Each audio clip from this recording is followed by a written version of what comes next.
মমতা বন্দ্যোপাধ্যায় জেলায় প্রশাসনিক বৈঠক বা সরকারি সভার জন্য খরচ কমাতে চলেছে, এমনটাই প্রশাসনের অন্দরে শুরু হয়েছে জল্পনা। কারণ সূত্রের দাবি, সরকারি খরচের বাহুল্য নিয়ে প্রশ্ন তুলছেন মুখ্যমন্ত্রী মমতা বন্দ্যোপাধ্যায় নিজেই। প্রসঙ্গত, এমন সভা বৈঠকের খরচ নিয়ে হামেশাই কটাক্ষ করে থাকেন বিরোধীরা। পাশাপাশি সূত্রের অনুমান, কর্তব্যে গাফিলতিতে সম্প্রতি যেভাবে শাস্তিমূলক পদক্ষেপের হুঁশিয়ারি দিয়েছেন মমতা, তাতে আগামী দিনে পরিষেবায় ঘাটতি বা কাজে বাধা দেওয়ার অভিযোগ প্রমাণিত হলে সংশ্লিষ্ট আধিকারিককে জরিমানাও দিতে হতে পারে। আধিকারিক মহলের দাবি, বুধবার জেলা কর্তাদের সঙ্গে বৈঠকে অফিসারদের আচরণের পাশাপাশি খরচ নিয়েও প্রশ্ন তুলেছেন মমতা।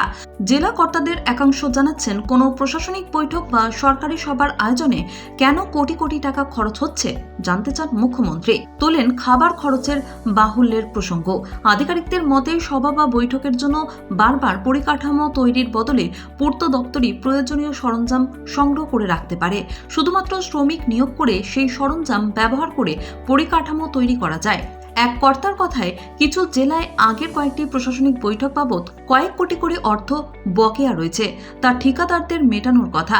সেই তথ্য জেনে মুখ্যমন্ত্রী অপ্রয়োজনীয় খরচ বন্ধের ব্যাপারে প্রত্যেককে সতর্ক করেছেন। বৈঠকে তিনি জানিয়েছেন, একটা চেয়ার টেবিলই তিনি কাজ করে ফেলতে সক্ষম, ফলে এত বাহুল্যের প্রয়োজন নেই।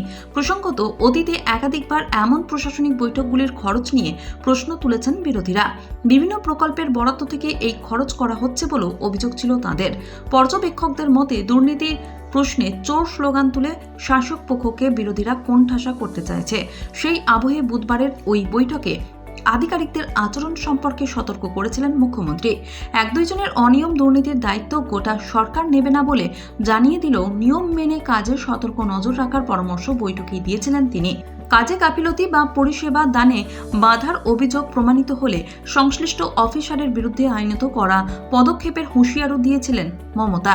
তাই আধিকারিকদের অনেকে মনে করছেন, তেমন ঘটনায় আগামী দিনে বেতন থেকে জরিমানার অর্থ কেটে নিতে পারে সরকার। যদিও চলতি আইনে রাজ্য এই পদক্ষেপ করতে পারবে কিনা তা নিয়ে সংশয় রয়েছে প্রবীণ আমলাদের অনেকের মধ্যে।